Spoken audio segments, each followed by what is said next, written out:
আমরা সম্প্রতি খেয়াল করেছি গত কয়েকদিন থেকেই ইনকিলাব মঞ্চের উদ্যোগে শাহবাগ মোড়ে শহীদ হাদি হত্যার বিচারের দাবিতে কন্টিনিউয়াসলি তারা অবস্থান কর্মসূচি পালন করছেন এবং সরকারের কাছে যে শান্তিপূর্ণ দাবি দেওয়ার বিষয়গুলো আছে সেগুলো নিয়ে তারা কথা বলছেন। প্রথম কথা হচ্ছে যে এটা এমন একটা বিষয় যে শহীদ ওসমান হাদির বিচারের দাবিটা পুরো বাংলাদেশের একটা বিষয়। এখানে দল মত রাজনৈতিক ধারা ডান বাম মিলে সব একাকার হয়ে গেছে এবং আমরা সম্প্রতি দেখেছি যে পুলিশের যে ডিএমপি কমিশনার আছেন ওনার অফিস থেকে বলা হয়েছে যে হত্যাকারীরা যারা দুইজন প্রাইম সাসপেক্ট তারা এখন ভারতে আছে। কোথাও কোথাও এমনটাও পড়লাম যে মেঘালয় পুলিশ তাদেরকে ইতিমধ্যে গ্রেফতারও করেছে। এখন গ্রেফতার করার বিষয় বাংলাদেশ সরকার এর পরবর্তী কি করছে, এক্সট্রাডিশন ট্রিটির মাধ্যমে তাদেরকে ফিরিয়ে নিয়ে আসার চেষ্টা করা হচ্ছে কিনা সেই বিষয়গুলো আমরা এখনও জানি না। এবং হাদি হত্যার বিচারের দাবিতে যারা আজকে ইনকিলাব মঞ্চের এই প্রোগ্রামে গত কয়েকদিন থেকে দিন রাত অংশগ্রহণ করছেন অবস্থান করছেন তাদের ন্যায্যতা এই বিচারের দাবির সাথে আমরা পুরোপুরি সংহতি প্রকাশ করছি। তবে এখানে কয়েকটা বিষয় পূর্বের অভিজ্ঞতা থেকে বলছি আর কি, আমার যে প্রিয় অনুজ সহযোদ্ধারা যারা আছেন তাদের জন্য। প্রথম কথা হচ্ছে যে এটা খুব গুরুত্বপূর্ণ একটা মোড়। আমরা শাহবাগ আন্দোলন যখন হয়েছে আমরা কিন্তু বারবার এই কথাটা তখন বলেছি যে একটা ন্যায্যতার প্রশ্নে অন্য কোনো অন্যায্যতা তৈরি করা যাবে না।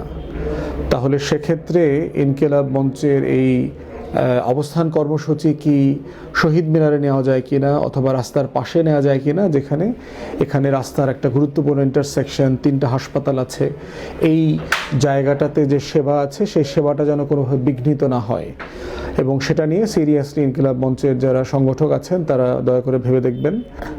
দ্বিতীয় কথা হচ্ছে যে সরকারের জায়গা থেকে জানা যায় ইনকিলাব মঞ্চের পক্ষ থেকে অথবা ইনকিলাব সেন্টারের পক্ষ থেকে যা দাবি জানানো হয়েছিল যে 1 দিন 2 দিন 3 দিনের মাথায় যদি যারা দায়ী তাদেরকে গ্রেফতার করে বিচারের মুখোমুখি না করা হয় তাহলে তারা সরকারের যারা ঊর্ধ্বতন কর্মকর্তা আছেন তারা পদত্যাগ চাইবেন। এবং সেই হিসাবে আমরা দেখলাম যে যিনি স্পেশাল এইড ছিলেন স্বরাষ্ট্র মন্ত্রণালয়ে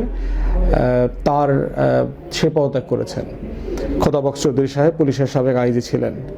কিন্তু গুরুত্বপূর্ণ জায়গা যেটা যাদের ব্যর্থতা এখানে গুরুত্বপূর্ণ সবচেয়ে বেশি প্রাইম জায়গা সেটা হচ্ছে স্বরাষ্ট্র উপদেষ্টা এবং সচিব, যারা সিভিয়ারলি পুলিশিং করতে ব্যর্থ হয়েছেন এবং এই ডিপার্টমেন্টে শৃঙ্খলা নিয়ে আসা, এই ডিপার্টমেন্টের জন্য সরকারের পক্ষ থেকে যে দায় নেয়া, এই দায় নেবার কোনো চেষ্টা আমরা দেখি নাই।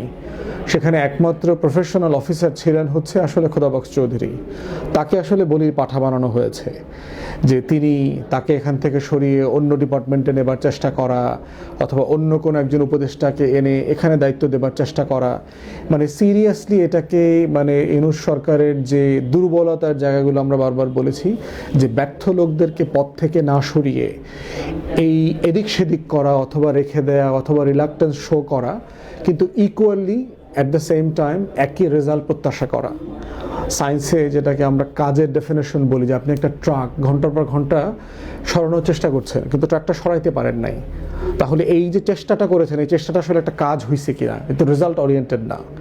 তো সে জায়গায় স্বরাষ্ট্র উপদেষ্টা এবং তার পুরো টিম সিভিয়ারলি ফেল করেছে আমাদের এই অন্তর্বর্তীকালীন সরকারের এবং গণ অভ্যুত্থানের আকাঙ্ক্ষা ডেলিভার করবার জন্য। এর বাইরে হচ্ছে নির্বাচন আসন্ন এবং আসন্ন নির্বাচনকে কেন্দ্র করে যে পরিমাণ ইস্যুস ডেভেলপ করতেছে প্রত্যেকটা সংসদীয় আসনে এবং প্রচারণা যখন শুরু হবে জানুয়ারির 3rd উইকের দিকে, তখন যে পরিমাণ চ্যালেঞ্জ তৈরি হবে সেই চ্যালেঞ্জের জায়গা থেকে আমরা বোধ করছি যে এইটা আরও মোটা দাগে পুরো এলাকার পরিবেশকে বিনষ্ট করবে এবং যে ধরনের কম্বিং অপারেশন আমরা দেখতে চাই একটা সিরিয়াস স্পেশাল পাওয়ার অ্যাক্টে অথবা অন্য কোনো আইনে ডিস্ট্রিক্ট ম্যাজিস্ট্রেসি ইউজ করে ক্রিমিনালদেরকে যারা নির্বাচনটাকে ভণ্ডুল করবার চেষ্টা করছেন সেই মানুষগুলোকে কন্টেইন করবার যে চেষ্টা, আমরা আইন শৃঙ্খলা বাহিনীর পক্ষ থেকে সেরকম কোনো উদ্যোগ চেষ্টা দেখতে পাচ্ছি না এবং যেটাতে উপর আস্থা আনা যায়। আমরা অন্তর্বর্তীকালীন সরকার এবং নির্বাচন কমিশনকে এই জন্য বারবার বলেছি যে এই বিষয়গুলোতে সিরিয়াসলি অ্যাকশনে যাওয়া দরকার এবং দায়িত্বশীল আচরণের বন্দোবস্ত করা দরকার, যেন যারা আমরা নির্বাচন করব রাজনৈতিক দল, কর্মী এবং ভোটাররা আস্থা পান যে আসলে এই সরকার একটা নিরাপদ পরিবেশ তৈরি করতে পারছে। তো সেই বাস্তবতায় এই দাবিগুলো ইনকিলাব মঞ্চের এবং শহীদ হাদিকে যারা ভালোবাসে তাদের পক্ষ থেকে অবশ্যই ন্যায্য দাবি, এবং সেই দাবিগুলোর ন্যায্যতা কোনোভাবে অস্বীকার করার সুযোগ নাই। কিন্তু সরকারকে এইটার জন্য নেগোশিয়েট করা দরকার, তাদের সাথে বসা দরকার, বিচারের জন্য তারা কি করছে এবং এই দাবিটাকে কতটুকু জনবান্ধব দাবি আকারে প্রতিদিন প্রতি রাতে প্রকাশ করা যায় সেটা গুরুত্বপূর্ণ। ধন্যবাদ।